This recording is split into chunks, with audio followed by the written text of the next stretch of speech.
تھوڑے کو نعرہ بھی نہیں لگتا. نعرہ تکبیر، اللہ اکبر، ختم نبوت زندہ باد، صحابہ زندہ باد، قرآن زندہ باد. الحمد لله نحمده ونستعينه ونستغفره ونؤمن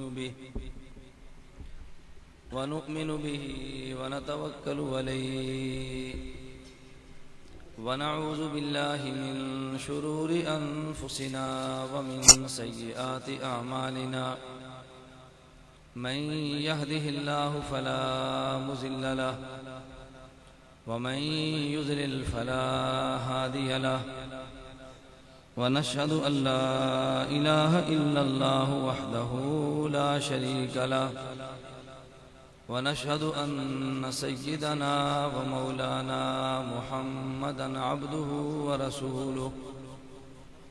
أما بعد فأعوذ بالله من الشيطان الرجيم.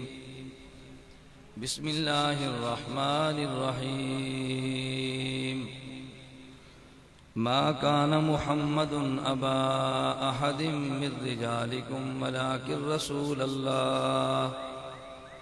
ولكن رسول الله وخاتم النبيين وكان الله بكل شيء عليما. عن أنس رضي الله تعالى عنه قال قال النبي صلى الله عليه وسلم ثلاث من أصل الإيمان الكف عمن قال لا إله إلا الله لا تكفره بذنب ولا تخرجه من الإسلام بعمل والجهاد مازم مزبعثني الله إلى أن يقاتل آخر هذه الأمة الدجال لا يبدله جور جائر ولا عدل عادل والإيمان بالأقدار. يا رب صل وسلم دائما أبدا على حبيبك خير الخلق كلهم هو الحبيب الذي ترجى شفاعته لكل هول من الأهوال مقتحم. اللهم صل على محمد وعلى آل محمد كما صليت على إبراهيم وعلى آل إبراهيم إنك حميد مجيد. اللهم بارك على محمد وعلى آل محمد كما باركت على إبراهيم وعلى آل إبراهيم إنك حميد مجيد. کب یاروں کو تسلیم نہیں کب کوئی عدو انکاری ہے، کب یاروں کو تسلیم نہیں کب کوئی عدو انکاری ہے. اس کوئے طلب میں ہم نے بھی دل نظر کیا جانواری ہے. کچھ اہل ستم کچھ اہل حشم میں خانہ گرانے آئے تھے، کچھ اہل ستم کچھ اہل حشم میں خانہ گرانے آئے تھے. دہلیز کو چوم کے چھوڑ دیا دیکھا کہ یہ پتھر بھاری ہے.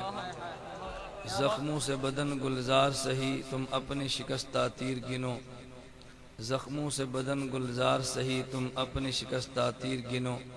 خود ترکش والے کہہ دیں گے یہ بازی کس نے ہاری ہے. میرے نہایت واجب الاحترام بزرگوں، مسلک اہل سنت والجماعت سے تعلق رکھنے والے غیور نوجوان دوستوں اور بھائیوں، ہماری آج کی یہ کانفرنس محفل حمد و نعت کے عنوان سے منعقد کی گئی ہے اور مولانا احمد یار لاہوری ان کی والدہ محترمہ کے اصال ثواب کے لیے اللہ رب العزت ان کی مغفرت فرمائے، ان کے درجات بلند فرمائے، قبر منور فرمائے. ہم اہل سنت والجماعت ثواب کے بھی قائل ہیں، اصال ثواب کے بھی قائل ہیں. ثواب اور اصال ثواب میں کیا فرق ہے؟ میں ایک بات کہتا ہوں کہ اللہ رب العزت نے ہمیں پیغمبر وہ دیا جو پیغمبر کریم ہے. اللہ رب العزت خود بھی کریم ہے. اللہ رب العزت نے قرآن کریم میں اپنی کریمی کا اعلان کیا. خالق نے پیغمبر وہ دیا جو پیغمبر بھی کریم ہے. اللہ نے کریم پیغمبر کے صدقے میں امت کو کئی ایک نعمتیں عطا فرمائیں. ان میں سے ایک نعمت عطا یہ کی اللہ نے اس امت کو عمر تھوڑی عطا کر دی. عمر تھوڑی کرنے کا نتیجہ کیا نکلا؟ گزشتہ انبیاء علیہم السلام کی عمریں بہت زیادہ، نبی کی امت کی عمر بہت زیادہ، لیکن اس نبی کی امت کی اوسطاً عمر 60-70 سال بنتی ہے۔ لیکن عجیب بات یہ ہے، عمر اس کی کم ہے، مقام اس کا زیادہ ہے، عمل یہ تھوڑا کرتا ہے، اجر زیادہ پاتا ہے۔ میں نے کئی بار کہا عجیب بات تو یہ ہے کہ چاہیے تو یہ تھا کہ عبادت کی وجہ سے اگر مقام بلند ہوتا ہے، ہمارے پیغمبر کا پھر الیاذ باللہ مقام بلند نہ ہوتا۔ اس لیے اگر مجموعہ عبادات کو دیکھیں تو عبادات کے اعتبار سے گزشتہ سارے انبیاء کی عبادات کو ملائیں تو زیادہ ہے، انبیاء کے بعد جنات کی عبادت کو ملائیں تو بظاہر زیادہ ہے، پیغمبر کی امت کی عبادات کو ملائیں تو بظاہر زیادہ ہے، حضرات ملائکہ کی عبادات کو ملائیں تو زیادہ ہے۔ ہمارے پیغمبر کی امت 63 سال ہے، ان میں 23 سال دور نبوت کا ہے، 23 سال کی عبادت کو جا، 950 سال کی عبادت کو جا، 23 سال کی عبادت کو جا، آدم سے لے کے قیامت تک آنے والے آخری انسان کی عبادت کو جا۔ بظاہر معلوم یہ ہوتا ہے ہمارے پیغمبر کے نام اعمال میں بظاہر عبادت حجم میں کم ہے، مقدار میں کم ہے، مگر کیفیت ہمارے پیغمبر کی عبادت کو جو ملی ہے وہ کیفیت کسی اور انسان کو نہیں ملتی۔ کمیت کا مسئلہ اور ہے، کیفیت کا مسئلہ اور ہے۔ حدیث احسان آپ نے سنی ہوگی، حدیث جبرائیل کے نام سے، جس کو محدثین ام السنہ کہتے ہیں۔ اس حدیث جبریل میں جبریل نے پیغمبر سے 3 سوال کیے ہیں۔ نمبر 1 یا محمد مل اسلام، نمبر 2 یا محمد مل ایمان، نمبر 3 یا محمد مل احسان۔ جب احسان کی باری آئی تو اللہ کے پیغمبر نے فرمایا ان تعبد اللہ کأنک تراہ فإن لم تکن تراہ فإنہ یراک۔ آپ نے حدیث کے الفاظ تو سنے ہوں گے، میں یہ بات نہیں کہہ سکتا کہ آپ نے حدیث کی شرح اس ذوق سے سنی ہوگی جس ذوق سے میں عرض کرتا ہوں۔ اللہ کے پیغمبر نے فرمایا ان تعبد اللہ کأنک تراہ فإن لم تکن تراہ فإنہ یراک۔ اے بندے اللہ کی عبادت یوں کر گویا اللہ کو تو دیکھتا ہے۔ اگر یہ مقام نہیں ملتا عبادت یوں کر گویا اللہ تجھے دیکھتا ہے۔ اب دونوں میں فرق پڑ گیا نا، یہ تو ہے ہی ہے اللہ انسان کو دیکھتا ہے، یہ تو ہر مومن کا عقیدہ ہے کہ اللہ دیکھتا ہے، لیکن پیغمبر نے تقسیم کیوں فرمائی عبادت یوں کر گویا اللہ کو تو دیکھتا ہے؟ یعنی یہ عقیدہ تیرا ہے ہی ہے اللہ تجھے دیکھتا ہے، لیکن اس میں اضافہ یہ کر دے کہ گویا اللہ کو تو بھی دیکھتا ہے۔ اگر یہ کیفیت پیدا نہیں ہوتی تو ادنا کیفیت یہ کہ اللہ تجھے دیکھتا ہے۔ اب ایک ہے مقام عبادت پیغمبر کا، ایک ہے مقام عبادت امت کا۔ نبی اور امت کے مقام عبادت میں فرق یہ ہے، پیغمبر اس مقام پر فائز ہے کہ اللہ، پیغمبر اس مقام پر فائز ہے ان تعبد اللہ کأنک تراہ، پیغمبر عبادت کرتا ہے کأنک تراہ کے مقام پر فائز ہو کے، امتی عبادت کرتا ہے اس مقام پر فائز نہیں ہوتا۔ فإن لم تکن تراہ فإنہ یراک، گویا پیغمبر عبادت کرتا ہے عالم مشاہدہ میں مستغرق ہو کے، امتی عبادت کرتا ہے عالم غیبوبت میں غرق ہو کے۔ جو عالم غیبوبت اور عالم مشاہدہ میں فرق ہے وہ نبی اور امتی کی عبادت میں فرق ہے۔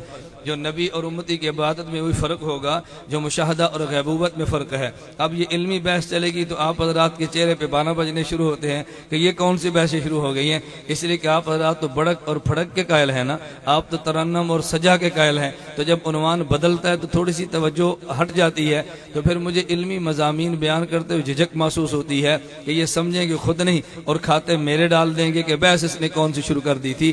خیر میں عرض کر رہا تھا کہ پیغمبر کا مقام عبادت کیوں بڑھتا ہے کہ جس مقام پہ پیغمبر فائز ہے وہ ہے کأنک تراہ۔ امتی کا مقام عبادت کیوں کم ہے؟ یہ جس مقام پر فائز ہے وہ ہے فإنہ یراک، تو جو کأنک تراہ فإن لم یراما فرق ہے وہی فرق نبی اور امت کی عبادت میں ہے۔ اس لیے میں کہتا ہوں کمیت میں فرق ہے اور کیفیت میں بھی فرق ہے۔ اگرچہ پیغمبر کی عبادت کمیت میں تھوڑی ہے مگر کیفیت میں بہت بڑیت میں بھی فرق ہے۔ اگرچہ پیغمبر کی عبادت کمیت میں تھوڑی ہے مگر کیفیت میں بہت بلند ہے۔ کمیت اور کیفیت کو فرق بیان کرنے کے لیے میں ایک مثال دیتا ہوں کہ جیسے 5 کلو گڑ ہو اور ایک چٹکی سکرین کی ہو، تو دیکھنے میں 5 کلو گڑ زیادہ ہے مگر مٹھاس ایک چٹکی سکرین میں زیادہ ہے، اس لیے کیفیت اس میں زیادہ ہے، کمیت اس میں زیادہ ہے۔ بظاہر حج تیرے زیادہ ہیں، بظاہر عمرے تیرے زیادہ ہیں، بظاہر سجدے تیرے زیادہ ہیں، بظاہر قرآن کی تلاوتیں تیری زیادہ ہیں، بظاہر میدان جنگ کی جنگیں تیری زیادہ ہیں، مگر جس کیفیت پہ ڈوب کے نبی عبادت کرتا ہے وہ مجھے اور تجھے نصیب نہیں ہوتی۔ اس لیے اہل سنت والجماعت کا عقیدہ کہ پیغمبر کا ایک سجدہ ایک طرف، پوری انسانیت کے سارے سجدے ایک طرف ملا کر نبی کے ایک سجدے کا مقابلہ بھی نہیں کیا جا سکتا۔ پیغمبر جس مقام پہ عبادت کرتا ہے اس مقام کا میں اور آپ تصور بھی نہیں کر سکتے۔ اللہ ہمیں یہ بات سمجھنے کی توفیق عطا فرمائے۔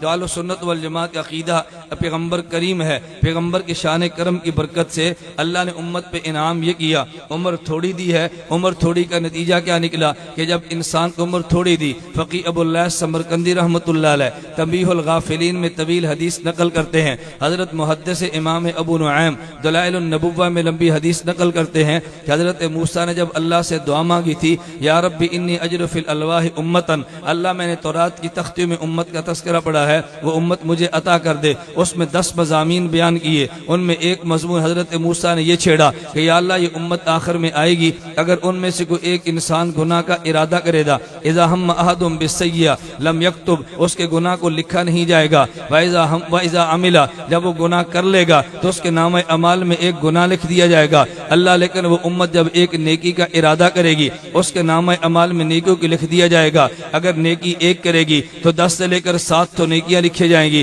حضرت موسیٰ نے واسطہ دیا، اللہ یہ امت مجھے عطا کر دے۔ اللہ کی شان کریمی دیکھیے، اگر گناہ ایک کیا تو نامہ اعمال میں گناہ ایک لکھا جاتا ہے، اگر گناہ کا ارادہ کیا تو نامہ اعمال میں گناہ نہیں لکھا جاتا، لیکن نیکی کا ارادہ کیا تیرے نامہ اعمال میں نیکی کو لکھ دیا گیا، اگر نیکی کر لی ہے تو 7 تو نیکیاں لکھی کر دی گئی۔ ایک تو اللہ نے کرم یہ فرمایا کہ تیری ایک نیکی پہ 700 کا اجر عطا کر دیا۔ دوسرا کرم یہ کیا، رب نے مثال کے طور پہ 60 سال زندگی دی ہے، تو نے 60 سال میں گناہ بھی کیے، 60 سال میں نیکی بھی کی، لیکن جب قیامت کے دن آئے گا تیرے گناہ بھی ہوں گے، تیرے نیکیاں بھی ہوں گے۔ اگر نیکیوں کا پلہ بھاری ہو گیا تو جنت میں چلا جائے گا، اگر گناہ کا پلہ بھاری ہو گیا جہنم میں چلا جائے گا، اگر دونوں میں برابری ہوگی تو اصحاب اعراف میں شامل ہو جائے گا۔ لیکن رب نے کرم یہ کیا، فرمایا اگر تمہیں میں نے 60 سال کی زندگی دی ہے، تم قیامت کے دن آؤ گے تو 60 سال کی نیکیاں تمہارے نامہ اعمال میں، ایک نیکی کے بدلے میں 700 نیکیاں ہوں گی۔ لیکن ایک کرم اور یہ کیا کہ اگر تم دنیا سے چلے گے،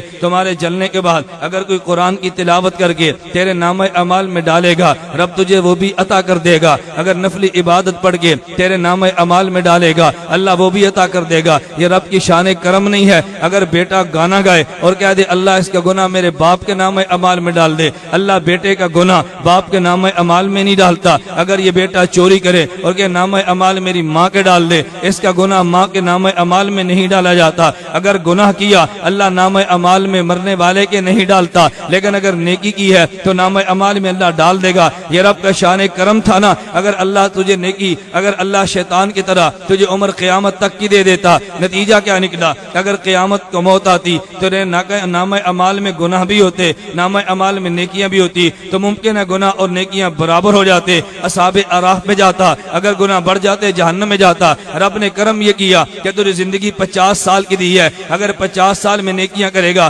تیرے نامہ اعمال میں ہوگا تو دنیا چھوڑ کے چلا گیا، بعد والے تجھے بخشیں گے، اللہ تیرے نامہ اعمال میں قربانی لکھ دے گا، اللہ تیرے نامہ اعمال میں صدقہ لکھ دے گا، رب تیرے نامہ اعمال میں تلاوت لکھ دے گا، تیرے نامہ اعمال میں نوافل لکھ دے گا، قیامت تک نفل پڑھے جاتے رہیں گے، تیرے نامہ اعمال میں لکھے جائیں گے، نفل ادا کرتے چلے جائیں گے، نامہ اعمال میں لکھے چلے جائیں گے۔ نتیجہ یہ نکلے گا کہ جب قیامت کو پیغمبر کو امتی کھڑا ہوگا، 50 سال کا ثواب بھی ہوگا اور قیامت تک کا اصال ثواب بھی ہوگا، گناہ کم ہوں گے نیکیاں زیادہ ہوں گی۔ بتا تیرے جہنم کے جانے کے پیغمبر نے دروازے بند نہیں کر دیے، یہ اصال ثواب کی وجہ سے ہے نا۔ اس لیے ہم تو ثواب بھی مانتے ہیں، اصال ثواب بھی مانتے ہیں، اور جو اصال ثواب نہیں مانتا اس بیچارے کا قیامت کو کیا بنے گا، ہمیں تو یہ سمجھ نہیں آتی۔ ہم نے ثواب کو بھی مانا، اصال ثواب کو بھی مانا۔ کبھی لوگوں نے عجیب بحث چھیڑ دی ہے، آج کے دور میں غیر مقلد یہ بحث چھیڑتا ہے، یہ غلام احمد پرویز یہ بحث چھیڑتا ہے، ڈاکٹر مسعود الدین عثمانی نے یہ بحث چھیڑی ہے، کہتا ہے ہم ثواب کے قائل ہیں مگر ہم اصال ثواب کے قائل نہیں ہیں۔ آیات وہ پیش کی ہیں جن کا عدم اصال ثواب سے کوئی تعلق نہیں ہے، انما ترزون ما کنتم تعملون۔ کبھی آیت پہ یہ لیس للانسان الا ما سعى، میں اس پہ بحث کروں گا اگر وقت ہوا، میں کہتا ہوں لیکن قرآن کو تجھے پڑھنا چاہیے تھا نا۔ قرآن اصال ثواب کو بیان کرتا ہے یا نہیں کرتا؟ نمبر 1 آیت پڑھیے، اللہ نے فرشتوں کے بارے میں کہا الذین یحملون العرش ومن حولہ یسبحون بحمد ربہم ویؤمنون بہ ویستغفرون۔ اللہ کے فرشتے، اللہ کے عرش کو اٹھانے والے فرشتے وہ مومنین کے لیے استغفار کرتے ہیں۔ استغفار ایک عمل ہے، اگر فرشتے کے عمل کا فائدہ انسان کو نہیں ہو سکتا، دعا مانگنے مانگنے کا فائدہ کیا ہوا؟ ممکن ہے تو کہہ دے یہ تو فرشتوں کا عمل تھا۔ چلیے اللہ قرآن میں حضرت نوح کا تذکرہ کرتا ہے، حضرت نوح دعا مانگتے ہیں، رب اغفر لی، اللہ مجھے بھی معاف کر دے، والدین کو بھی معاف کر دے، وَلِمَنْ دَخَلَ بَيْتِيَ مُؤْمِنًا، اللہ جو میرے گھر میں ایمان والا آیا اللہ اس کو بھی معاف کر دے۔ یہ مغفرت حضرت نوح کا دعا عمل تھا نا، اگر فائدہ نہیں ہوتا تھا نوح امت کے لیے دعا مانگتا کیوں ہے؟ ممکن ہے تو یہ بات کہہ دے ارے یہ تو نوح کی بات ہے، ہم نے کلمہ محمد رسول اللہ کا پڑھا ہے۔ چلیے قرآن کھول لے، اللہ قرآن میں کہتے ہیں فَاعْفُ عَنْهُمْ وَاسْتَغْفِرْ لَهُمْ، میرے پیغمبر صحابہ کے لیے اب مجھ سے معافی کی دعائیں مانگے۔ اگر یہ دعا کا عمل نافع نہیں تھا اللہ پیغمبر کو حکم کیوں دیتا ہے؟ رب قرآن میں اعلان کرتا ہے وَلَوْ أَنَّهُمْ إِذْ ظَلَمُوا أَنفُسَهُمْ جَاءُوكَ فَاسْتَغْفَرُوا اللَّهَ وَاسْتَغْفَرَ لَهُمُ الرَّسُولُ لَوَجَدُوا اللَّهَ تَوَّابًا رَحِيمًا، اگر اللہ کا پیغمبر معافی مانگے اللہ ان کو معاف کر دیتا ہے۔ تو معافی مانگنا پیغمبر کا عمل تھا نا، امت کا عمل تو نہیں تھا، لیکن امت کے کھاتے میں رب نے ڈال دیا تو ممکن آپ کہہ دو یہ تو نبی کا عمل تھا۔ ارے عام انسان کی بات کرو، میں کہتا ہوں اللہ قرآن میں کہتا ہے ربنا اغفر لنا، ربنا اغفر لی ولوالدی وللمؤمنین یوم یقوم الحساب، اللہ قیامت تک آنے والے انسان کو معاف کر دے۔ اگر تیری معافی، یہ تیرے مغفرت کی دعا معافی اگر یہ نافع نہیں تھا رب نے تجھے حکم کیوں دیا؟ ممکن آپ کہہ دیں ارے یہ تو بات والوں کے لیے تھا، لیکن جو پہلے گزر چکے ان کے لیے بھی تو آیت پیش کرنی چاہیے۔ اللہ قرآن میں کہتے ہیں لوگوں اللہ نے ایمان والوں کی صفت کا تذکرہ کرتے ہوئے رب نے قرآن میں کہا اہل ایمان کا خاصہ یہ ہے جب یہ اللہ سے دعائیں مانگتے ہیں تو رب کو یہ بھی کہتے ہیں اللہ تو ان کو بھی معاف کر دے الذین سبقونا بالایمان، جو ہم سے پہلے گزر چکے۔ معلوم ہوا اگر میت کے لیے دعا مانگے تب بھی نافع ہے، اگر بعد میں آنے والے کے لیے دعا مانگے تب بھی نافع ہے، اگر زندہ کے لیے مانگے تب بھی نافع ہے، اگر تم مردہ کے لیے مانگے تب بھی نافع ہے۔ میں اس سے بڑی بات کہتا ہوں جب میت کے تم جنازہ پڑھتے ہو تو جنازے پہ دعا نہیں مانگتے اللہم اغفر لحینا، اللہم اغفر لحینا ومیتنا، اگر تیرے جنازے کا تیرے عمل کا میت کو فائدہ نہیں تھا تو نے دعا کیوں مانگی ہے؟ فائدہ تھا تو دعا مانگی ہے نا۔ جو جنازے کا قائل ہے وہ دعا کے نافع ہونے کا قائل ہوگا، جو جنازے کا قائل ہے اسال کا قائل ہوگا، اگر جنازے کا قائل نہیں تو اسال کا قائل بھی نہیں، اگر جنازے کا قائل ہے اسال کا قائل بھی ہوگا۔ یا ضمن ایک بات آگے میں عرض کر دوں، کبھی مماتی نماز جنازہ کو لے کر ایک اشکال پیدا کرتا ہے۔ مماتیت کے پاس دلائل نہیں ہے، یہ کان کھول کر سن لو، میں ہر جگہ پہ کہتا ہوں کہ مماتیت کے پاس دلائل نہیں ہے۔ مماتی شوشے تو پیدا کرتا ہے، مماتی وسوسے تو پیدا کرتا ہے، مماتی خناس کی طرح تمہارے کان میں وسوسے تو ڈالے گا، مگر مماتی مستقل دلیل کوئی نہیں رکھتا۔ اگر تمہیں یقین نہ آئے کبھی لاہور میں میدان سجا تو تمہیں یقین آئے گا، مماتی کے پاس دلائل نہیں ہے، وہ شبہ اور وسوسے پیدا کرے گا۔ میں کراچی گیا، تخصص کا طالب علم تھا نیوٹن کا، میرے پاس آیا مناظرے کے سبق کے بعد مجھے کہتا ہے حضرت ہم سماع موتا کے قائل ہیں۔ میں نے کہا تم قائل ہو یا نہیں؟ ہم تو سماع موتا کے قائل ہیں۔ کہتا ہے سماع موتا پر کوئی حدیث بھی ہے؟ میں نے کہا ہمیں حدیث کی ضرورت ہی نہیں ہے، ہمیں سماع موتا پہ دلیل کے لیے حدیث کی ضرورت نہیں۔ کہتا جی کیوں؟ میں نے کہا دلیل تو مدعی کے ذمہ ہوتی ہے، ہم تو مدعی نہیں ہے، مدعی تو تم ہو۔ کہتا جی وہ کیسے؟ میں نے کہا مدعی کہتے کسے ہیں؟ مدعی اسے کہتے ہیں جو خلاف اصل کا دعویٰ کرے وہ مدعی ہوتا ہے، اصل کے مطابق بات کرے اس کو تو دلیل کی حاجت نہیں ہوتی۔ آپ کہیں گے جی وہ کون سا؟ مثال کے طور پہ یہ مدرسہ ہے، دارالعلوم ہے، دنیا جانتی ہے محتمم کون ہے، دنیا جانتی ہے متولی کون ہے۔ اب اگر بیان کے بعد میں بیٹھ جاؤں ڈیرا لگا کر یہ مدرسہ میرا ہے تو لوگ کہیں بھئی تو دلیل لے تیرا کیسے ہے؟ اشتہار پر محتمم تو فلاں کا نام لکھا تھا، چندہ تو فلاں مانگتا رہا، فلاں یہ کام کئی سال سے کر رہا تھا، تو نے دعویٰ کیسے کر دیا؟ تو جو خلاف اصل کا دعویٰ کرے دلیل وہ پیش کرتا ہے نا۔ میں نے اس مماتی سے کہا، میں نے کہا میں تم سے ایک سوال کرتا ہوں، کیا تم میت کے لیے عذاب قبر کے قائل ہو؟ کہتا جی ہم قائل ہیں۔ میں نے کہا عذاب کا معنی کیا ہے؟ تم ذہن نشین کر لو، مماتی جب کہنا میں عذاب قبر کا قائل ہوں تم اس سے سوال کرنا تم عذاب و ثواب میت کے قائل ہو؟ کہتا جی میں قائل ہوں۔ اس سے پوچھو عذاب کا معنی کیا ہے؟ اب یہ لالا چپ ہوگا، تجھے عذاب کا معنی نہیں بتائے گا، اگر عذاب کا معنی بتائے گا تو پھنس جائے گا، عذاب کا معنی نہیں بتائے گا۔ جیسے مماتیت سے مناظرہ ہونا تو تم بات کرو گے تو مماتی کہتا ہے جی موت کا معنی یہ ہے، اس سے پوچھو پھر حیات کا معنی کیا ہے؟ مماتی موت کا معنی کرے گا، مماتی حیات کا معنی نہیں کرے گا۔ حیات کا معنی کرتے مماتی کو موت آتی ہے اس لیے وہ موت کا معنی کرتے ہیں مگر حیات کا معنی نہیں کرے گا۔ تمہیں یقین نہیں آئے گا کبھی آزما کے دیکھے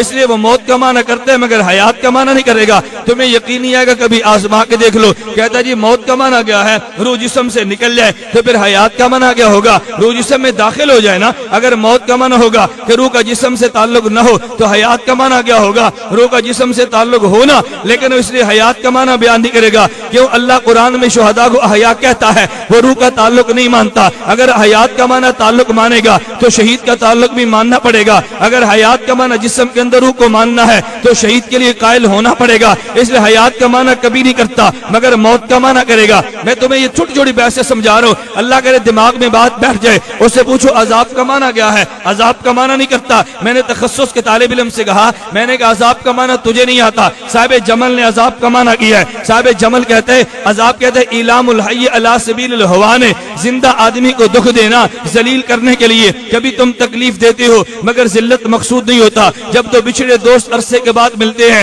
تو دونوں جفا ڈال کے ملتے ہیں اور دبا کر ملتے ہیں. کوئی درد بھی ہوتی ہے مگر اس کو عذاب کوئی نہیں کہتا. لوگ جانتے ہیں بھی محبت میں دو مل رہے ہیں نا.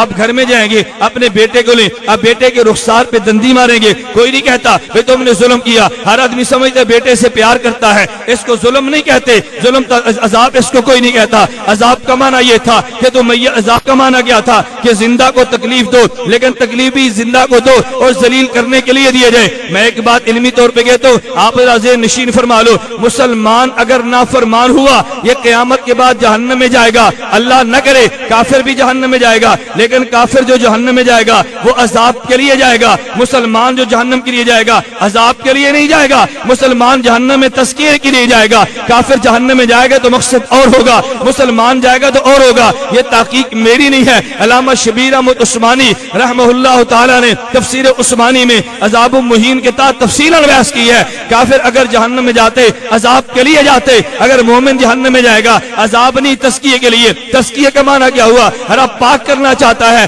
جنت پاک لوگوں کی جگہ ہے, جنت میں ناپاک نہیں جاتا. اس نے زنا کیا یہ ناپاک ہوا, اس نے چوری کی ہے یہ ناپاک ہوا. رب اس کو جہنم میں بھیج کے پاک کر کے پھر جنت میں بھیج دے گا. لیکن کافر کو رب جہنم میں بھیجے گا تو عذاب دینے کے لیے, ذلیل کرنے کے لیے. مسلمان پر قیامت کے دن جہنم کا عذاب نہیں ہوتا بلکہ مسلمان کا تزکیہ ہوتا ہے. علامہ شبیر احمد عثمانی فرماتے ہیں, میں نے پوچھا عذاب کا معنی گیا, اب لالا عذاب کا معنی نہیں بتاتا. کیوں معلوم ہے اگر عذاب کا معنی بتاؤں گا تو پھنس جائے گا نا. میں نے کہا عذاب کا معنی ایلام الحی علی سبیل الہوان, تم عذاب میت کے قائل ہو. کہتا ہے جی قائل ہو. عذاب کا معنی کیا تھا؟ زندہ کو تکلیف دینا. اگر تم نے قبر میں میت کے لیے عذاب مانا ہے تو پھر میت کے لیے حیات کو ماننا پڑے گا. اگر حیات مانا ہے پھر سما کو ماننا پڑے گا. آدمی عذاب مانے پھر حیات نہ مانے, حیات مانے اور سما نہ مانے, یہ حماقت کی باتیں ہیں. میں نے کہا اگر تم نے عذاب مانا تو تمہیں حیات ماننی پڑے گی, حیات مانی پھر تمہیں سما ماننا پڑے گا. اس لیے مماتی عذاب کا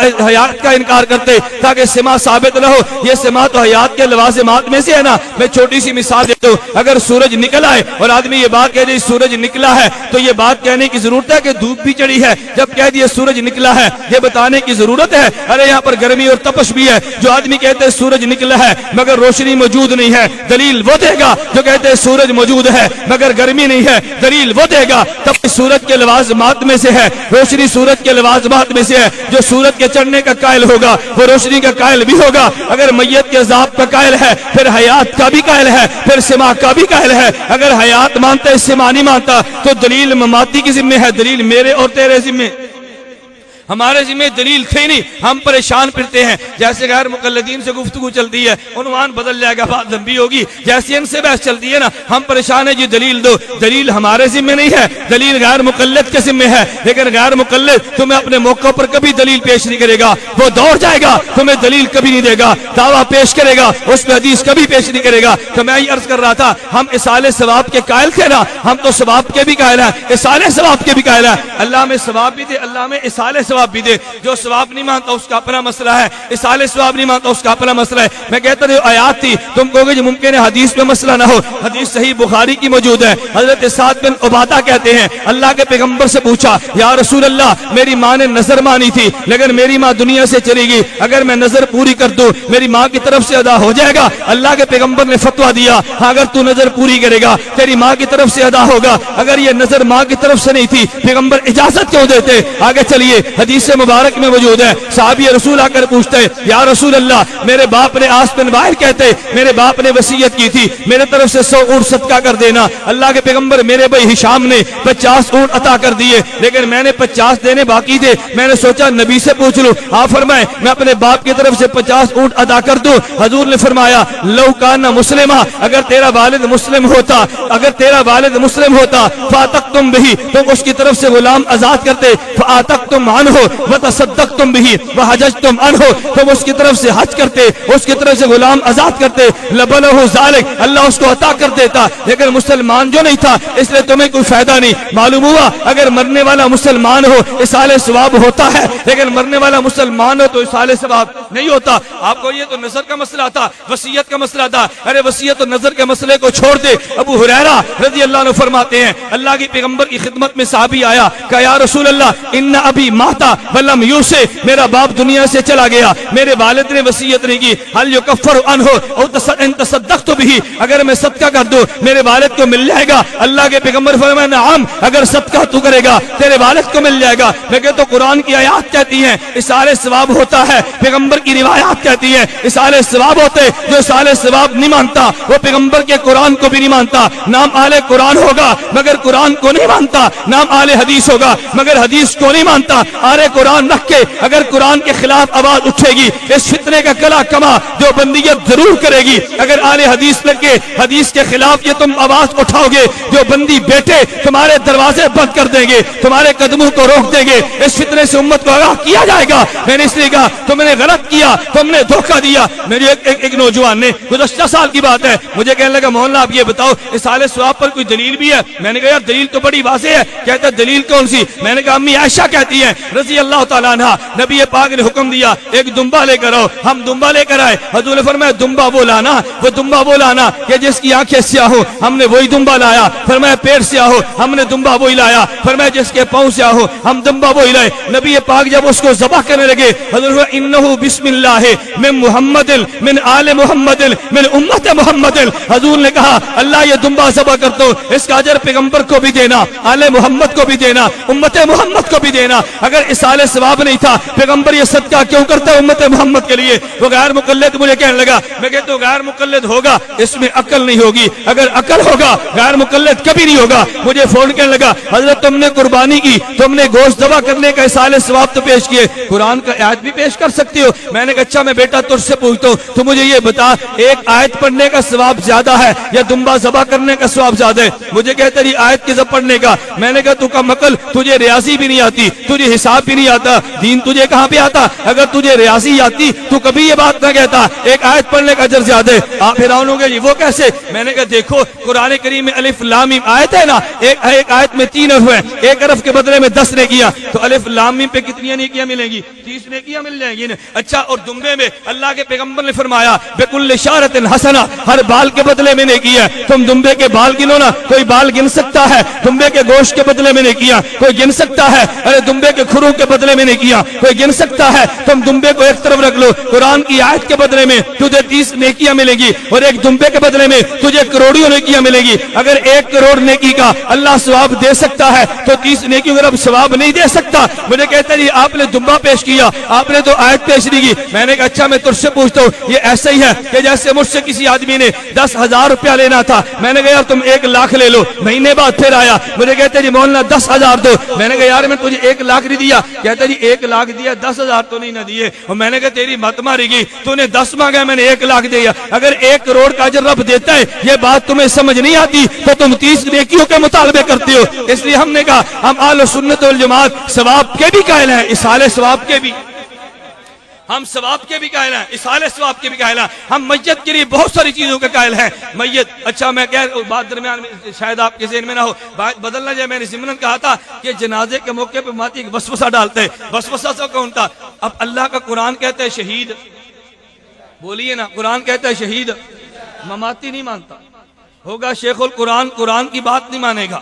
ہوگا شیخ التفسیر مگر قرآن کی بات نہیں مانے گا تو کہے گا شیخ و تفسیر مگر قرآن کی بات ماننے کے لیے تیار نہیں ہوگا. قرآن کہتے زندہ، کہتے قرآن کہتے زندہ، ہم تو زندہ نہیں نہ مانتے، ہم نے تو نہیں مانا. قرآن نے کہہ دیا تو پھر کیا ہوا، نبی نے کہہ دیا پھر کیا ہوا، ہم تو نہیں نہ مانتے. یہ بالکل ایسے ہی ہے جیسے کوئی آدمی 3 طلاق اپنی بیوی کو دے دینا، اللہ کہہ دے گا 3 ہے، پیغمبر کہہ دے گا 3 ہے، صحابہ کہہ دیں گے 3 ہے، غیر مقلد کہتے نہیں، رب کہہ دے 3 ہے، میں نہیں مانتا. پیغمبر کہہ دے 3 ہے، میں نہیں مانتا. غیر مقلد کہتے نہیں، رب کہہ دے 3 ہے، میں نہیں مانتا. پیغمبر کہہ دے 3 ہے، میں نہیں مانتا. ارے صحابہ کہہ دے 3 ہے، میں نہیں مانتا. میں نے کہا غیر مقلد جو ہوا نا یہ متکا لے کر بیٹھے. جیسے بڑی عجیب بات ہے، مولانا ذوالفقار نقشبندی نے اپنے خطبات میں بڑی عجیب بات لکھی ہے. کہتے اجماع کا سب سے پہلا منکر یہ شیطان تھا. جب رب نے جنت میں حکم دیا نا اسجدوا لآدم، میرے آدم کو سجدہ کرو، فسجدوا، سارے ملائکہ سجدے میں گر گئے. ملائکہ کا اجماع تھا آدم کو سجدہ کرنا چاہیے، الا ابلیس یہ کھڑا ہو گیا کہتا ہے میں نہیں مانتا. اجماع کا منکر سب سے پہلے یہ شیطان تھا. آج کے دور میں اجماع کا منکر غیر مقلد ہے. میں اس کو شیطان تو نہیں کہتا، البتہ خناس ضرور کہتا ہوں. جو فرق شیطان اور خناس میں ہے وہی فرق غیر مقلد اور ابلیس کے اندر ہے. میں کہتا ہوں تمہیں تعجب ہوگا، ہم کہتے ہیں ہم نے شیطان کی کمر بھی رب نے چاہا تو توڑنی ہے، ہم نے خناس کی کمر بھی توڑنی ہے. میں اکثر احباب سے کہتا ہوں، طلباء سے بھی کہتا ہوں، اگر تم دورہ حدیث کے اندر ہو نا تم 2 نیتیں کر لو. با نیت یہ کر لے ہم تبلیغی جماعت میں 1 سال لگائیں گے. تبلیغی جماعت والے کہتے ہیں اس سے شیطان کی کمر ٹوٹے گی. میں نے کہا کچھ نیت یہ کر لو ہم مولانا کے بعد 1 سال تخصص مناظرہ پڑھیں گے، اس سے خناس کی کمر ٹوٹے گی انشاءاللہ ثم انشاءاللہ. تم نیت کر کے تو دیکھو، اگر 1 سال جماعت میں جانے سے شیطان کی کمر ٹوٹتی ہے نا تو میرے پاس آنے سے خناس کی کمر ٹوٹتی ہے. اگر شیطان اور خناس میں تھوڑا سا اور فرق سمجھنا چاہو میں تھوڑا سا فرق کرتا ہوں. یہ دنیا کا اصول یہ ہے، ایک ہوگا ہیڈ کوارٹر اور ایک ہوگا بوسٹر. ہیڈ کوارٹر بوسٹر میں کیا فرق ہے؟ کمپنیاں ہیڈ کوارٹر میں نشریات کو پھیلانے کے لیے ہیڈ کوارٹر مشینیں فٹ کرتی ہیں، وہ نشریات کو پھیلاتی ہیں، لیکن ایک جگہ آتی ہے اس کے آگے نشریات جام ہو جاتی ہیں. مثلا کبھی آپ پہاڑی علاقے میں گئے، ادھر آواز ہو رہی ہے ہیلو ہیلو ہو رہی ہے، کہتے ہیں بھی آواز نہیں آ رہی. بھائی آواز کیوں نہیں آتی؟ کہتے ہیں میرے بھارت کے سگنل نہیں آتے. کیوں بھائی؟ اس لیے کہ اس کے ہیڈ کوارٹر کی پہنچ اس جگہ تک تھی، آگے وہ کام نہیں کرتی تھی. اب اس کمپنی نے کیا کیا، مرکز کی نشریات کو مزید آگے پھیلانے کے لیے انہوں نے بوسٹر لگا دیے تاکہ آواز آگے پھیلا دے. ایک ابلیس ہے جس کا تخت سمندر کے اوپر لگا ہوا ہے، وہ ہیڈ کوارٹر ہے، وہ آواز پہنچاتے. لیکن جب مسجد سے اذان آتی ہے نا اللہ اکبر اللہ اکبر، پیغمبر نے فرمایا وہ ہوا خارج کرتا ہوا دوڑتا ہے. اس ہیڈ کوارٹر کی آواز مسجد کے اندر نہیں جاتی. اندر آواز پہنچانے کے لیے ابلیس نے بوسٹر لگائے ہیں. اس بوسٹر کو محمد حسین بٹالوی کہتے ہیں، اس بوسٹر کو نذیر حسین دہلوی کہتے ہیں، اس بوسٹر کو نواب صدیق حسن کہتے ہیں. آج کی زبان میں اس بوسٹر کا نام مبشر ربانی ہے، اس بوسٹر کا نام زبیر علی زئی ہے، اس بوسٹر کا نام طالب الرحمان ہے. اور میں نے بات جرأت کے ساتھ کہی ہے، تمہیں یقین نہیں ہے، میں نے 31 مئی کو طالب الرحمان علاقے میں جا کے طالب الرحمان کی کتاب پر بحث کی ہے. میں نے کہا تو نے آئی عقیدہ سیکھے لے کے اس میں جس غلاظت کو جمع کیے میں نے دلائل تیرے سامنے رکھ دیے. میں انتظار کروں گا کہ میری بات کا کب جواب تو سٹیج لگا کر دکھاتے. بند کمرے میں بات کرنی آسان ہے مگر سٹیج پر بات کرنی بڑی مشکل ہے. میں نے طالب الرحمان کے خلاف طالب الرحمان کے علاقے میں جا کر بات کی ہے. اور لاہور کے لوگوں تم گواہ رہ جو، یہ میرا تم سے وعدہ ہے. میں نے رانے شمشاد تھلوی کی کلاس مامو کانجن غیر مقلدین کے مرکز میں جا کر لی ہے. میں نے طالب الرحمان کی کلاس طالب الرحمان کے علاقے میں جا کر لی ہے. احمد سعید چتوڑی کا آپریشن میں نے گجرانوالہ کی سرزمین پر جا کے کیے. احمد سعید کے شہر کروڑ پکا میں نے احمد سعید کے شہر چتروڑ گڑھ میں کیے. جب یہ باہر کی فضا میں تھا میں اس کے شہر کے اندر گیا ہوں. میں نے وہاں جا کر کہا اگر اس کتاب پہ تم مناظرہ کرنا چاہو مجھے تمہارا چیلنج قبول ہے، مگر بدقسمتی اس کی یا خوش قسمتی اس کی آج وہ جیل میں پڑے. بدقسمتی اگر اسی حالت میں مر گیا تو بدقسمت ہے، اگر جیل کی برکت سے توبہ کر گیا تو بڑی خوش قسمتی ہے. آپ کو سیڑھیاں یہاں پر مل جائیں گی. میں نے تفصیلاً 2 گھنٹے کا آپریشن اس کا کر دیے، لیکن دجل کی حد دیکھو نا، میں اس کا آپریشن کرتا چلا. ادھر جامعہ شریفیہ میں اشتہار لگا ہوا ہے. اشتہار کیا؟ مولانا الیاس گھمن احمد سعید ملتانی مشترکہ کانفرنس میں خطاب کریں گے. میں نے کہا بابا میں آزاد فضاؤں میں ہوں، وہ گستاخ جیل میں پڑا ہوا ہے. بلکہ گستاخ اور عاشق ایک سٹیج پر جمع ہو سکتے ہیں، پروپیگنڈے کی حد ہوتی ہوئی ہے نا. میں اس لیے کہتا ہوں بوسٹر ایک ہے اور ایک ہے ہیڈ کوارٹر. ہیڈ کوارٹر کا نام ابلیس ہے اور بوسٹر کا نام مبشر ربانی ہے. ہیڈ کوارٹر کا نام ابلیس ہے اور بوسٹر کا نام زبیر علی زئی ہے. ہیڈ کوارٹر کا نام ابلیس ہے، بوسٹر کا نام زبیر طالب الرحمان ہے. اگر تم نے زبان بند لگی میں یقین کیجیے مجھے کئی ایک ساتھی نے کہا کہتے ہیں یا عارفی بھونک مارتے. میں نے کہا یا عارفی کی حیثیت وہ نہیں ہے میں اس کو جوتے کی نوک پہ لکھ دوں، اس کی تو کوئی حیثیت نہیں ہے. اگر تم بات کرتے ہو طالب الرحمان کی بات کرو. مجھے طالب الرحمان کے ایک لونڈے مولوی نے کہا کہ کہتے ہیں تم طالب علمان سے مناظرہ کرنا چاہتے ہو. میں نے کہا طالب علمان کو تم تیار کرو, میں تمہیں 10,000 انعام دوں گا. وہ پاس بیٹھا سن رہا تھا, کہتا ہے یہ طالب علمان کہتے ہیں مناظرہ کریں گے مگر انٹرنیٹ پہ کریں گے. میں نے کہا انٹرنیٹ پہ مناظرے کی صورت یہ ہوگی کہ مسجد اسلام آباد میں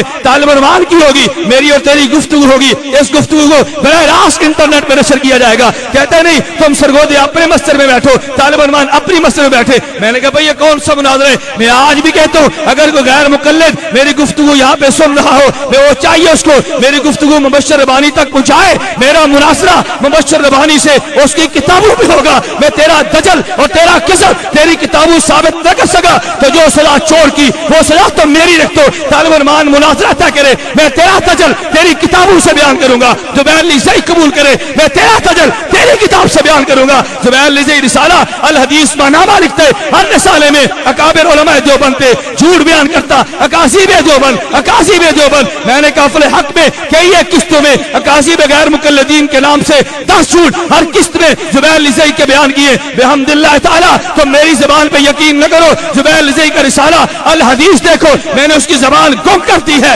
میں نے اسے قلم کرو بدل دیے. زبیر لیزئی کو میں کہتا ہوں تو جرأت کر میرے کافر کے خلاف الحدیث پہ لکھتا جا, پھر جواب بھی سن.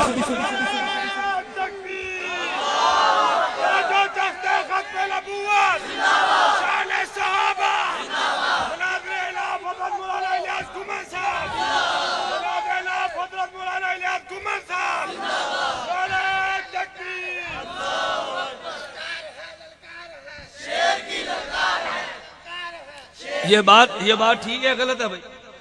بولیے ٹھیک ہے غلط ہے؟ مجھے کبھی اب آپ کہتے ہیں تیرا لہجہ سخت ہے. میں نے کہا تم نے اس کو بھونکتے دیکھا ہی نہیں ہے. مجھے لاہور ایک بزرگ تھے, ان نے فون کیا بڑے ادب کے ساتھ, مجھے کہتے ہیں یہ جو حیات اور ممات کی بحث ہے نا یہ امریکہ نے شروع کرائی ہے, تم یار خیال کرو. میں نے کہا جی میں بالکل مانتا ہوں یہ بات امریکہ نے شروع کرائی ہے, لیکن سوال یہ کہ اگر میں نے شروع کیا امریکی ایجنٹ میں ہوں, ان نے شروع کیا تو ایجنٹ وہ ہے. نہیں سمجھے؟ میں تمہاری بات کو مانتا ہوں. کہتے ہیں حیات اور ممات کی بحث کس نے شروع کرائی ہے؟ بولیے نا کس نے کرائی ہے؟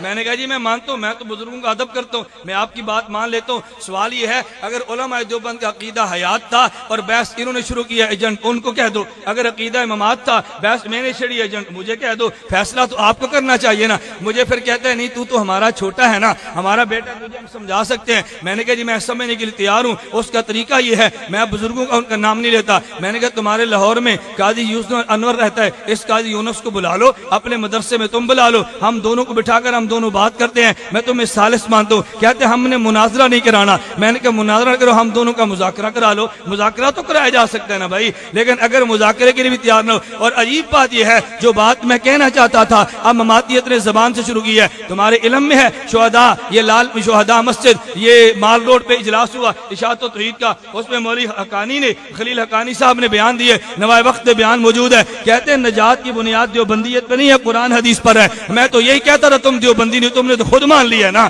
ہم یہ بات کہہ رہے تم نے ماننا شروع کہہ دیا. اس لیے میں کہتا ہوں انشاءاللہ ثم انشاءاللہ وہ دن آئے گا ہم نے دیوبندیت سے نہیں تمہیں اہل سنت والجماعت کی فہرست سے الگ کر دی ہے. میں نے قافلہ حق کے ہر شمارے پہ مستقل ایک فتویٰ جاری کیے, تم فتاوی یاد پڑھتے چلے جاؤ. اور فتویٰ ہر اس شخص کا ہے جو براہ راست شیخ العرب والعجم مولانا حسین احمد مدنی کا شاگرد ہے. اس دفعہ جامعہ نعمانیہ ڈیرہ اسماعیل خان کے موتمر مولانا علاء الدین نے فتویٰ دیے کہ مماتی کے پیچھے نماز مکروہ تحریمی ہے, واجب الاعادہ ہے, اہل سنت والجماعت سے خارج اور بدعتی ہے. یہ میرے کابر کے فتوے ہیں. آئندہ قافلہ حق میں فتویٰ آئے گا مولانا محمد یوسف خان دامت برکاتہم کا, جمعیت علماء اسلام آزاد کشمیر کے سرپرست ہے, حضرت مدنی کے شاگرد ہے, امام اہل سنت والجماعت مولانا سرفراز خان صفدر کے ساتھی ہیں, ان کا فتویٰ آئے گا. مجھ پہ گلا نہ کرو, ان اکابر سے پوچھو. اگر یہ فتویٰ اکابر کا نہیں تھا تو تم مجھے برا کہہ دو, اگر اکابر کے فتوے نقل کر دو پھر میرے خلاف زبان درازی کی حاجت نہیں ہے, اپنے اکابر سے جا کے بات کرو. خیر میں عرض کر رہا تھا کہ ہم نے اس بات کو انشاءاللہ ثم انشاءاللہ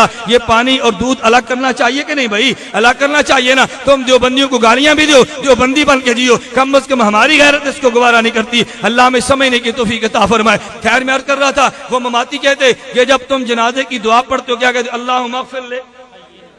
بولیے اللہم اغفر لے. آگے کہتے سامنے شہید پڑا ہے اور یہ گردان کوٹ پڑھ رہا ہے عطا اللہ بندیالوی.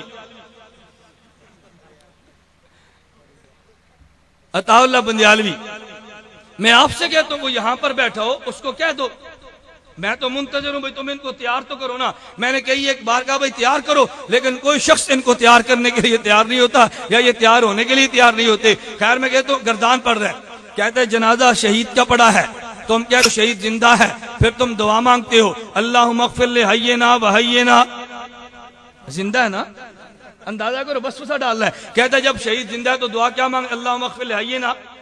کہتے ہیں زندہ پھر حینا کون ہے, تو میتنا کیوں کہتے ہو؟ کہتے ہیں میتنا کہنا اس بات کی دلیل ہے کہ یہ مردہ ہے, اگر زندہ ہوتا اللہم اغفر لحینا وحینا کہتے. میں نے کہا اچھا اگر تیری دلیل کو مان لیا, اگر زندہ ہوتا اللہم اغفر لحینا وحینا کہتے. میں نے کہا اچھا اگر تیری دلیل کو مان لیا جائے نا, سامنے پڑا ہوا ہے, سامنے پڑی ہے عورت, تم کہتے ہو وذکرنا, سامنے لاش کس کی ہے اور ہم کیا کہہ رہے ہیں, سامنے پڑا ہے مرد, ہم کیا کہہ رہے ہیں انسانا. میں نے کہا اگر سامنے عورت ہے کون, اللہم اغفر لحینا ومیتنا وشاہدنا وغائبنا وانسانا وانسانا, کہو نا. سامنے عورت جو پڑی ہے انسانا انسانا کہہ دو نا, سامنے مرد پڑے پھر ذکرنا ذکرنا کہہ دو نا, تو جو جواب تمہارا ہوگا وہی جواب میرا ہوگا, دو نا جواب. میں نے کہا تم سے جواب بحمد اللہ تعالی نہیں بن سکے گا. میں تمہیں کہتا ہوں یاد رکھ لو, اگر سامنے کبھی شہید ہوگا, کبھی غیر شہید ہوگا, کبھی مذکر ہوگا, کبھی مذکر نہیں بلکہ مؤنث ہوگی, رب نے دونوں کے لیے جملے عطا کر دیے. اگر سامنے شہید ہو اللہم اغفر لحینا, اور حینا کی برکت سے میتنا. اگر سامنے غیر شہید ہے تو پھر میتنا, اس کی برکت سے حینا. اگر سامنے مذکر ہے وذکرنا, اس کی برکت سے انسانا. اگر سامنے مؤنث ہے انسانا, اور اس کی برکت سے ذکرنا. ہم نے دونوں کو مان لیا, ایک موجود ہوگا ایک موجود نہیں ہوگا, ہم تو دونوں کے قائل ہیں. لیکن جو تم نے بحث چڑھی ہے تم جواب دو, جو ہم نے بحث چڑھی ہم جواب دیں گے. میں ایک درمیان یہاں پر بھی کہہ دوں, ممکن ہے یہاں پر بھی ہو مولانا کا اچھا خاصا مسئلہ پیش آیا, ہو سکتا ہے تمہیں بھی پیش آئے. مجھے ایک ساتھی نے کہا وہ جی حدیث میں آتا ہے کہ جب تم جنازے کی نماز پڑھتے ہو نا تو تم جنازے کے بعد دعا نہیں مانگتے. میں نے کہا عجیب بات ہے, ایک لڑائی غیر مقلدوں سے شروع ہو گئی, ایک لڑائی اہل بدعت بریلوی شروع ہو گئی. غیر مقلد یہ بدعتی نمبر 1 ہے اور بریلوی بدعتی نمبر 2 ہے. ایک لڑائی اس سے اور ایک لڑائی اس سے. آپ کو یار یہ کیسے کہ تم نے اس کو نمبر 1 کہہ دیا اور اس کو نمبر 2 کہہ دیا. میں نے کہا تم نہیں جانتے, نمبر 1 اسے کہتے ہیں جو ثابت شدہ سنت کا انکار کر دے, اور نمبر 2 سے کہتے ہیں جو غیر ثابت شدہ مسئلے کو دین مان لے. ایک الہاد اور ایک بدعت ہے. غیر مقلد ملحد ہے اور بریلوی بدعتی ہے, اور ملحد نمبر 1 دشمن دین کا ہوتا ہے, بدعتی نمبر 2 دشمن دین کا ہوتا ہے. لیکن ہم نے فرق جو نہیں کیا. میں کہتا ہوں بات سمجھنا, ادھر میت پہ جنازے کی نماز آئی ہے نا, 2 قسم کے آدمی آگے. ایک آیا غیر مقلد, وہ فوراً کہنے لگا, کہتا اگر تم جنازے کی نماز پڑھتے ہو, میں سیالکوٹ میں تھا, چند ایک علماء بیٹھے تھے, اچانک میں پہنچا, بڑے خوش ہوئے, کہتا ہے مولانا بہت اچھا ہو تم آگے, ہم ایک مسئلے پر پریشان تھے. میں نے کہا پریشانی کس بات کی؟ کہتا ہے کل یہاں پہ جنازہ تھا, غیر مقلد نماز جنازہ پڑھانے لگا تو جنازے سے پہلے بیان کیا, کہتا ہے دوستو بھائیو آج ہم جنازہ سنت کے مطابق پڑھیں گے. اچھا بھی سنت کون سی ہے؟ فاتحہ اونچی آواز سے پڑھیں گے. اچھا دلیل سنو, دلیل دینے لگا, کہتا ہے فاتحہ بھی نماز ہے اور نماز یہ جنازہ نماز ہے اور نماز بغیر فاتحہ کے نہیں ہوتی, لہذا نماز جنازہ بغیر فاتحہ کے نہیں ہوتی. میں نے کہا یہ قرآن کی آیت تو نے پیش کی ہے, یہ پیغمبر کی حدیث پیش کی ہے یا قیاس پیش کی ہے؟ تم تو کہتے تھے قیاس کرنا ابلیس کا کام ہے, آج تم نے ابلیس کے ایجنٹ بن کے قیاس کرنا شروع کر دیا. تمہیں تو قیاس نہیں کرنا چاہیے تھا, تم تو حدیث پیغمبر پیش کرتے کہ نماز جنازہ بغیر فاتحہ کی نہیں ہوتی. میں نے کہا اس نے جو قیاس پیش کیا تم اس کی گردن پکڑ کر کہتے نہیں بھائی تم حدیث پیش کرو, قرآن کی آیت پیش کرو, جو تمہارا موقف ہے. میں نے علماء سے کہا فوراً اس پہ سوال کرو, آپ بھی ذہن نشین کر لو. کہتے جنازہ یہ نماز ہے, نماز بغیر فاتحہ کے نہیں ہوتی, تو جنازہ بغیر فاتحہ کے نہیں ہوگا. میں نے کہا اچھا نماز جنازہ نماز ہے اور نماز بغیر قرات کے نہیں ہوتی, فاتحہ بغیر قرات کے نہیں ہے. نماز جنازہ نماز ہے, نماز بغیر رکوع کے نہیں ہے, نماز جنازہ بغیر رکوع کے نہیں ہوگی. نماز جنازہ نماز ہے اور نماز بغیر سجدے کے نہیں ہے, نماز جنازہ بغیر سجدے کے نہیں ہے. نماز جنازہ نماز ہے اور نماز بغیر تشہد کے نہیں ہے, نماز جنازہ بغیر تشہد کے نہیں ہے. مانو نا, کہتا ہے نماز ہے مگر رکوع نہیں ہے, نماز ہے مگر سجدہ نہیں ہے, نماز ہے مگر تشہد نہیں ہے. میں نے کہا نماز ہے مگر فاتحہ بھی نہیں ہے. تم نے اتنی باتیں چھوڑ دی ہیں تو تم پھر بھی اہل حدیث ہو, اور ہم نے ایک بات چھوڑ دی تمہیں ہمیں کیسے مشرک کہہ دیا؟ تو جو دلیل تمہاری تھی میں نے تمہاری دلیل لے کر بات کی ہے نا, تو جو جواب تم دو گے وہی جواب ہم دیں گے. اب تم جواب کی تیاری کرو, اب اس سے کوئی جواب نہیں بن پڑتا. تو میں نے کہا وہ ایک طرف ہوا, ایک اور آ گیا. یہ مسعود الدین عثمانی کا ماننا تھا, اسی لاہور کی بات ہے, میں میت کے بارے سے بات کر رہا ہوں. ایک آ گیا مجھے کہتا ہے جی سوال کرنے ہیں. میں نے کہا جی بڑے شوق سے کرو, لیکن جس شوق سے سوال کرو گے نا تم نے اسی شوق سے پھر جواب بھی سننے ہیں. کہتا نہیں میرا ایک سوال ہے. میں نے کہا کرو کرو سوال سنو. مجھے کہتے جی مولانا یہ اس قبر میں اسی قبر میں میت کو عذاب اور ثواب ہوتا ہے. میں نے کہا بالکل ہوتا ہے. کہتا آپ اس پہ قرآن کی آیت پیش کر سکتے ہو؟ ایک بات دیر نشین کر لو. پہلے مخاطب کا اصول توڑو, پہلے سامع کا اصول توڑو, اصول توڑنے کے بعد اپنے دلائل پیش کرو. میں نے کہا تیرا کیا خیال ہے؟ کہتے جس قبر میں عذاب و ثواب ہوتا ہے. میں نے کہا جی بالکل ہوتا ہے. کہتا تم قرآن کی آیت پیش کر سکتے ہو؟ میں نے کہا اچھا میں آیت بعد میں پیش کروں گا, میں پہلے جناب سے 2-4 سوال کرتا ہوں. کہتا جی کون سا؟ میں نے کہا جب انسان مر جاتا ہے تو مرنے کے بعد تم کیا کرتے ہو؟ کہتا جی ہم غسل دیتے ہیں. میں نے کہا پھر کیا کرتے ہو؟ کہتا جی کفن دیتے ہیں. میں نے کہا پھر کیا کرتے ہو؟ کہتے اس کے بعد جنازے کی نماز پڑھتے ہیں. میں نے کہا پھر کیا کرتے ہو؟ کہتا جی دفن کرتے ہیں. میں نے کہا دفن کے بعد کیا کرتے ہو؟ کہتا ہے دعا مانگتے ہیں. میں نے کہا پھر کیا کہتے ہو؟ کہتا جی گھر جاتے ہیں. میں نے کہا بہت اچھا. تم نے کہا جب انسان مر گیا ہم نے مرنے کے بعد اس کو غسل دیا. قرآن کی آیت پڑھو. اللہ قرآن میں کہتے ہیں میت کو غسل دینا چاہیے. تم نے کہا غسل کے بعد کفن دیتے ہیں. قرآن کی آیت پڑھو. اللہ قرآن میں کہتے ہیں میت کو کفن دینا چاہیے. تم نے کہا کفن کے بعد جنازے کی نماز پڑھتے ہیں. قرآن کی آیت پڑھو. رب نے قرآن میں کہا میت پہ جنازہ پڑھو. تم نے قبر میں دفن کر دیا. اللہ قرآن میں کہتا ہے میت کو دفن کر دو. تم نے دفن کے بعد دعا مانگی ہے. اللہ قرآن میں کہتا ہے دعا مانگو. یہ تم نے جو 5 کام کیے تو کیوں کیے؟ فوراً چپ ہو کر کھسیانی بلی کی طرح کہتا ہے. کہتے ہیں ہم 5 بار اس لیے مانتے ہیں کہ حدیث میں آتا ہے. میں نے کہا جس حدیث میں 5 ہے اسی حدیث میں 6 بات بھی ہے. جب تم نے 5 باتیں حدیث کی وجہ سے مان لی ہیں تو پھر 6 بات حدیث کی وجہ سے مان لو نا. اب وہ بیچارہ چپ ہو گیا. میں نے کہا تیرا اصول ٹوٹا نا. اب میں آیات بھی پڑھتا ہوں. اسی قبر میں عذاب ہوتا ہے, اس پہ آیات بھی موجود ہے. یہ مطلب نہیں کہ آیات موجود نہیں ہے, آیات بھی موجود ہے. لیکن تمہیں کسی نے دھوکہ دیا اس قبر میں عذاب نہیں ہوتا, عذاب اسی قبر میں ہوتے. میں یہ کہہ رہا تھا ایک بحث غیر مقلد نے چھیڑی ہے, ایک بحث مماتی نے چھوڑی ہے, اور ایک بات بریلوی چھیڑ کے کھڑا ہو گیا. بریلوی کیا کہتے؟ تم جنازے کی نماز پڑھتے ہو. ہم نے کہا جی پڑھتے ہیں. تو جنازے کے بعد دعا مانگتے ہو؟ ہم نے کہا جی مانگتے ہیں. کہتے تمہارے مولوی تو نہیں مانگتے. میں نے کہا جنازے کے بعد مانگتے ہیں, لیکن بات کا معنی تو نہیں سمجھا. ایک بات کا معنی دفن سے پہلے تھا, ایک بات کا معنی دفن کے بعد تھا. ہم نے جو دفن کے بعد دعا مانگی ہے تو جنازے کے بعد ہی مانگی ہے نا, جنازے سے پہلے تو نہیں مانگی ہے. ہم جنازے کے بعد دعا مانگتے ہیں لیکن دفن کے بعد مانگتے ہیں. میں نے ایک جگہ پہ کہا وجہ یہ ہے دیوبندیت وفا کا نام ہے اور بریلویت بے وفائی کا نام ہے. میں نے کہا دونوں میں فرق یہ تھا, تیرے باپ نے تجھے 60 سال تک پالا ہے, آج تیرا والد فوت ہو گیا لیکن تیرے پاس وقت نہیں تھا. تو نے کہا جی جنازہ پڑھا, مولوی صاحب دعا مانگو میں نے دوڑنا ہے. تیرا ایم این اے وہ تجھے کئی تیرے کام کرواتا رہا, لیکن جب مر گیا تیرا تعلق ٹوٹا ہے. تو نے جنازے کے بعد دعا مانگی اور دوڑا. تیرے استاد نے تجھے پڑھا کے تجھے عالم بنا دیا, لیکن تو نے دوڑنا تھا نا. تیرا میت سے بے وفائی کا تعلق تھا, تو نے اس کے جنازے کے بعد دعا مانگ کے دوڑنا تھا. تو نے کہا فوراً مانگو. جو بندی وفا کا درس دیتے, ہم نے کہا زندگی بھر اس کا ساتھ دیے تو مرنے کے بعد جہاں تک ساتھ دے تو وہاں تک تو دو نا. اس لیے ہم نے وفا کے تقاضے کا خیال کیا, ہم نے دفن کے بعد دعا مانگی ہے. تو نے بے وفائی کی ہے, تو فوراً دعا مانگ کے دوڑے. تیرا مسلک بے وفائی, ہمارا مسلک وفا ہے. تو بے وفائی وفا میں فرق ہوتا ہے نا. ہم دعا دفن کے بعد مانگے گا, وہ دفن سے پہلے مانگے گا. خیر میں جو بات کہہ رہا تھا, کہتے جی حدیث میں تو آتا ہے. میں نے کہا بھی کون سی حدیث ہے, ہمیں بھی سناؤ. امام ابو حنیفہ کو نسب ہے, تمہیں آ گئی ہے, کوئی ہمیں بھی حدیث سناؤ. آپ یہ ذہن نشین کر لو. کہتے جی حدیث میں آتا ہے اللہ کے پیغمبر نے فرمایا اذا صلیتم علی المیت فاخلصوا له الدعاء, کہ جب تم اذا صلیتم علی المیت فاخلصوا له الدعاء, کہ جب تم میت پر نماز پڑھو نا جنازے کی تو دعا اخلاص کے ساتھ کرنا. دیکھو اللہ کا پیغمبر حکم دیتے کہ جب تم میت پہ جنازے کی نماز پڑھو اخلاص سے دعا مانگنا. میں نے کہا اچھا یہ پیغمبر کا ارشاد ہے نا, تو نبی علیہ باللہ بے عمل تو نہیں نہ ہوتا, نبی تو با عمل ہوتا ہے. جب اللہ کے پیغمبر نے فرما دیا کہ میت پر جب جنازہ پڑھو دعا مانگو, پھر نبی خود بھی تو دعا مانگتے ہوں گے نا. اب نبی کون سی دعا مانگتے تھے؟ میں تجھ سے سوال کرتا ہوں, تو بتا دے. اگر تجھے نہیں آتا تو میں بتا دوں. آپ اٹھائیں مشکات شریف کتاب الجنائز میں ابو ہریرہ رضی اللہ تعالیٰ عنہ سے یہی حدیث سے مبارک ہے اذا صلیتم علی المیت فاخلصوا له الدعاء. اب دعا کون سی مانگتے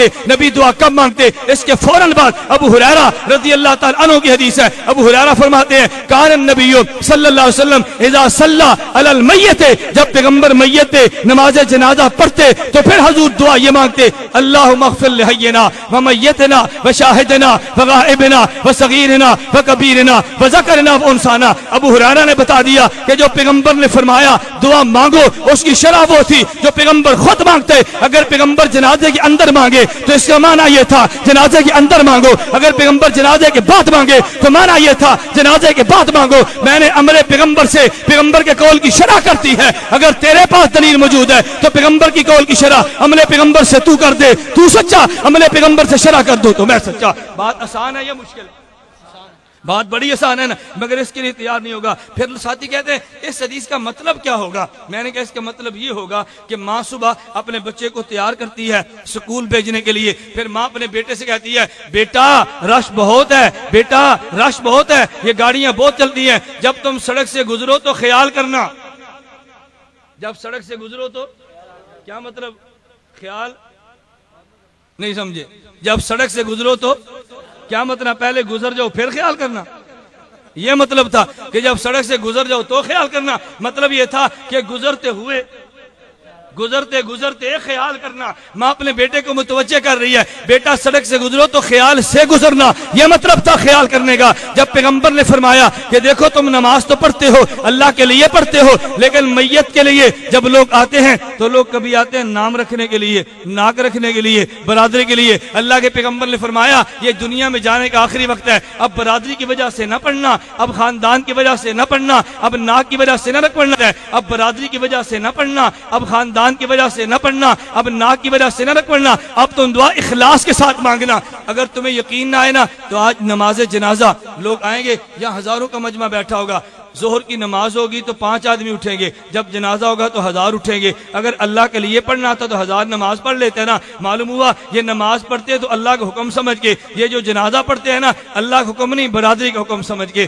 آج میں نے نہ پڑھا تو میرے باپ کے جنازے میں کون آئے گا؟ اس لیے پیغمبر نے فرمایا اذا صلیتم علی المیت فاخلصوا له الدعاء، کہ جب تم میت پر جنازے کی نماز پڑھو پھر اخلاص سے دعا مانگنا۔ میں کہہ یہ رہا تھا میں نے میت کے متعلقہ 2-3 باتیں کی ہیں، اللہ مجھے بھی سمجھنے کی توفیق دے، اللہ آپ کو بھی سمجھنے کی توفیق دے۔ اب میں آخری بات کہتا ہوں، یہ جو حمد و نعت کی محفل ہے، اگر یہ محفل عمل ہے، اگر یہ دین ہے، اگر یہ ثواب کا کام ہے، اگر یہ عمل صالح ہے، پھر ہم بھی دعا مانگتے ہیں اللہ اس کا اجر مولانا کی والدہ کو دے دے، اللہ اس کا اجر تمام ان اموات کو دے دے جن کا ایمان پہ خاتمہ ہوا، اللہ سب کو دے دے۔ اگر کسی کو اشکال پیدا ہو حمد و نعت کی محفل یہ تو اجر کا کام نہیں ہے، یہ تو ثواب کا کام ہے، میں اسے دعوت دیتا ہوں تم صبح جاؤ مسلم شریف کو کھول کے دیکھ لینا، مسلم شریف جلد نمبر 1 صفحہ 300 پہ روایت موجود ہوگی۔ حضرت امیر معاویہ رضی اللہ عنہ کے والد محترم ابو سفیان نے کلمہ نہیں پڑھا، ابھی کلمہ نہیں پڑھا، نبی پاک صلی اللہ علیہ وسلم کی دعوت موجود تھی، ابھی کلمہ نہیں پڑھا، حالت کفر میں تھے۔ ابو سفیان نے پیغمبر کے خلاف چند ایک شعر لکھے، حضور کی مذمت بیان کی ہے۔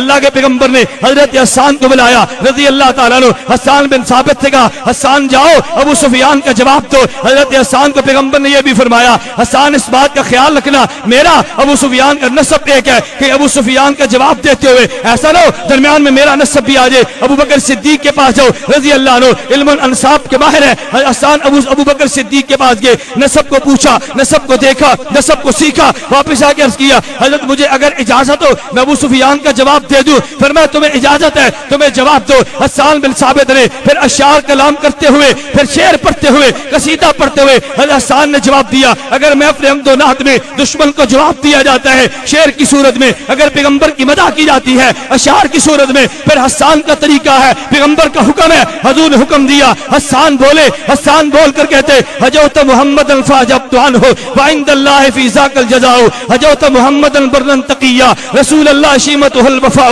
فإن ابی ووالدتی وعرضی بعرض محمد منکم بقاء ثقلت بنیتی ان لم تروها تسیر لک بکلفی قداء یبارین العینة مسعدات على اکتاف الاسر الزماء تذل جیادنا متمطرات تلتمهن بالخمر النساء فإن آرستم عنا تمرنا وكان الفتو وانكشف الغطاء وإلا فاصبروا لزلاب يوم يعز الله فيه من يشاء وقال الله قد أرسلت عبدا يعز يقول الحق ليس به خفاء وقال الله قد أرسلت جندا هم الأنصار عرضتها اللقاء يلاقي كل يوم من معد قتال أو سباب أو هجاء فمن يهجو رسول الله منكم ويمدحه وينصره سواء وجبريل رسول الله فينا وروح القدس ليس له كفاء وآخر دعوانا أن الحمد لله۔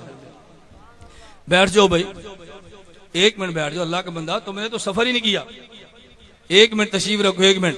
میں نے آپ سے کہا نا میری عادت نہیں بیان کرنا، میں فجر کی نماز کے بعد سرگودا سے چلاؤں، سرگودا سے فیصل آباد، وہاں سے سائیوال علوم شریعہ، وہاں سے جامعہ رشیدیہ، وہاں سے چیچا وطنی، وہاں سے عارف والا، وہاں سے پاک پتن، اور پاک پتن سے 11:30 چلوں آج آپ کے سامنے بیٹھا ہوں۔ تھکنا تو مجھے چاہیے، تھکے آپ بیٹھے ہیں، اور میں بحمدللہ تعالیٰ اب بھی تازہ دم ہوں۔ اگر مجھے کسی اللہ فضل فرمائے کہ ٹکر لگ جائے تو پھر آدمی کا خون اور بڑھ جاتا ہے۔ میں نے اس لیے عرض کیا ہے اللہ آپ کو مشن کی درد عطا فرما دے، اللہ دیوبندیت کے مسلک سے محبت عطا فرما دے۔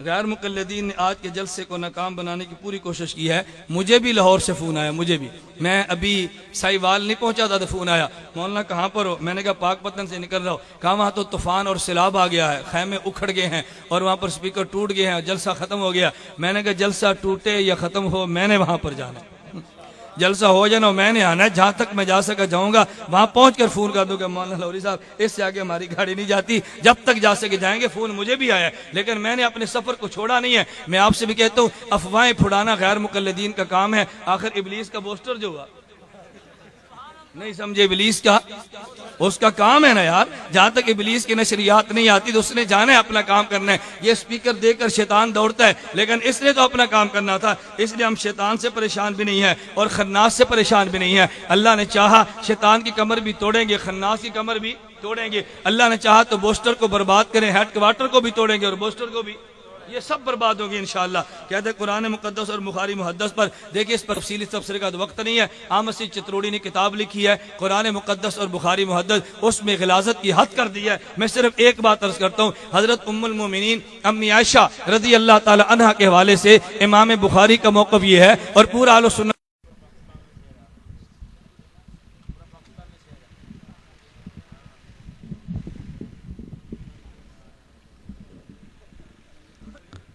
سامعین محترم, آج کی یہ پروقار تقریب محفل حمد و نعت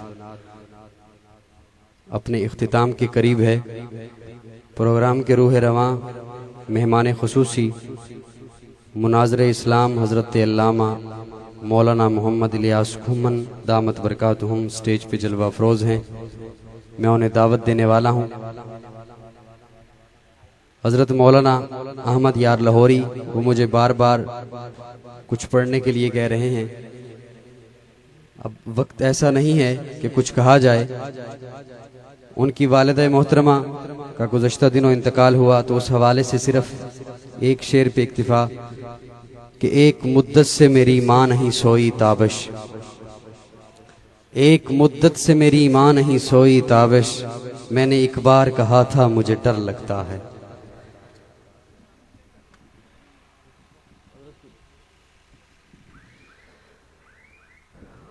شان امی عائشہ صدیقہ والا قصیدہ, اس کا بہت زیادہ کہا گیا ہے, صرف اس کی ایک ربائی اور پھر اس کے بعد حضرت مولانا گھمن دامت برکاتہم وہ مائک پر تشریف لائیں گے. شان امی عائشہ صدیقہ پہ بہت بڑا قصیدہ پہلے آپ شاید سن چکے ہوں. اگر آپ کی توجہ ہو تو صرف اس کی ایک ربائی پیش کر دیتا ہوں. آپ کی توجہ ہے؟ نعرہ تکبیر, آہستہ جواب دیجئے. نعرہ تکبیر, نعرہ رسالت, نعرہ رسالت. شان امی عائشہ صدیقہ, یوں نہیں ہاتھوں کو کھڑا کر کے امی کی شان کو بلند کریں. شان امی عائشہ صدیقہ, جس کی ماں ہے محبت سے کہے شان امی عائشہ صدیقہ. اسی کے نقشے قدم کی برکت نے ماہ و انجم کو نور بخشا, اسی کے نقشے قدم کی برکت نے ماہ و انجم کو نور بخشا, اسی کے در کے تلامذہ نے آدمی کو شعور بخشا, اسی کی خاطر تو حق نے صحرا کو جلوہ کوہ طور بخشا. جو اس کی حرمت پہ کٹ گیا ہے خدا نے اس کو ضرور بخشا, جو اس کی حرمت پہ کٹ گیا ہے, جو کٹ گیا ہے خدا نے اس کو ضرور بخشا. اور یہ آخری ربائی کہ عجیب الجھن ہے قافلے میں سب کو مشکل پڑی ہوئی ہے. وہ آپ نے واقعہ اکثر سنا ہوگا علماء سے کہ امی عائشہ صدیقہ کا ہار گم ہو گیا تھا. واقعہ سنا ہوا ہے, ذہنوں میں ہے, بس اسی حوالے سے ہے کہ عجیب الجھن ہے قافلے میں سب کو مشکل پڑی ہوئی ہے. یہ وہ گھڑی ہے کہ سانس حلقوں میں زندگی میں اڑی ہوئی ہے. تمام اصحاب دم بخود ہیں, نظر زمیں پر گڑی ہوئی ہے کجاوا نشین عائشہ اور نبوت کھڑی ہوئی ہے. تشریف لا رہے ہیں آج کی اس تقریب کے روح رواں مہمان خصوصی مناظر اسلام ممتاز مذہبی سکالر استاذ العلماء حضرت علامہ مولانا محمد الیاس گھمن.